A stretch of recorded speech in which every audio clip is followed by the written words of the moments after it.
ಶ್ರೀನಿವಾಸಪುರ ಸಮಸ್ತ ಜನತೆಗೆ ಬಾಬಾ ಸಾಹೇಬ್ ಅಂಬೇಡ್ಕರ್ ಅವರ 134ನೇ ಜಯಂತಿಯ ಶುಭಾಶಯಗಳನ್ನು ತಿಳಿಸ್ಕೊಡ್ತಾ ಇದ್ದೀನಿ.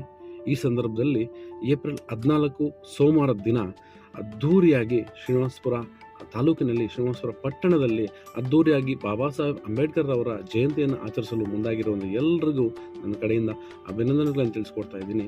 ಸೋಮವಾರ ದಿನ ಒಂದು ವಿಶೇಷ ಇದೆ. ಏನಪ್ಪ ಅಂದರೆ ಬಾಬಾ ಸಾಹೇಬ್ ಅಂಬೇಡ್ಕರ್ ಅವರ ಉದ್ಯಾನವನ ಪುನರಾರಂಭ ಮತ್ತು ಪುನರ್ ನಿರ್ಮಾಣ ಆಗಿರುವಂಥ ಉದ್ಯಾನವನವನ್ನು ಲೋಕಾರ್ಪಣೆ ಮಾಡ್ತಾ ಇದ್ದಾರೆ. ಈ ಸಂದರ್ಭದಲ್ಲಿ ಆ ಉದ್ಯಾನವನ ನಿರ್ಮಾಣ ಮಾಡಲು ಶ್ರಮಿಸಿದಂಥ ಎಲ್ರಿಗೂ ನನ್ನ ಕಡೆಯಿಂದ ತುಂಬ ಹೃದಯದ ಅಭಿನಂದನೆಗಳನ್ನು ತಿಳಿಸ್ಕೊಡ್ತಾ ಇದ್ದೀನಿ. ಇದರಲ್ಲಿ ವಿಶೇಷವಾಗಿ ಪುರಸಭಾ ಸಿಬ್ಬಂದಿ, ಪುರಸಭಾ ಸದಸ್ಯರು, ಪುರಸಭಾ ಅಧ್ಯಕ್ಷರಾದಂಥ ಭಾಸ್ಕರ್ ಅವರು ಎಲ್ರಿಗೂ ಸಹ ನಾನು ಅಭಿನಂದನೆ ತಿಳಿಸ್ಕೊಡ್ತಾ ಇದ್ದೀನಿ. ಸಮಸ್ತ ಜನರು ಬಂದು ಬಾಬಾ ಸಾಹೇಬ್ ಅಂಬೇಡ್ಕರ್ ಅವರ ಜಯಂತಿಯನ್ನು ಅದ್ಧೂರಿಯಾಗಿ ನಡೆಸ್ಕೊಡ್ಬೇಕು.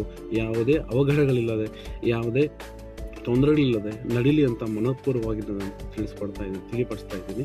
ಹಾಗೆಯೇ ಜಾತ್ಯತೀತವಾಗಿ, ಮತಾತೀತವಾಗಿ, ಪಕ್ಷಾತೀತವಾಗಿ ಎಲ್ಲರೂ ಸೇರೋಣ, ಎಲ್ಲರೂ ಅದ್ಧೂರಿಯಾಗಿ ಜಯಂತಿಯನ್ನು ಆಚರಿಸೋಣ. ತುಂಬ ಹೃದಯದಿಂದ ಹೇಳ್ತಾ ಇದ್ದೀನಿ. Thank you so much.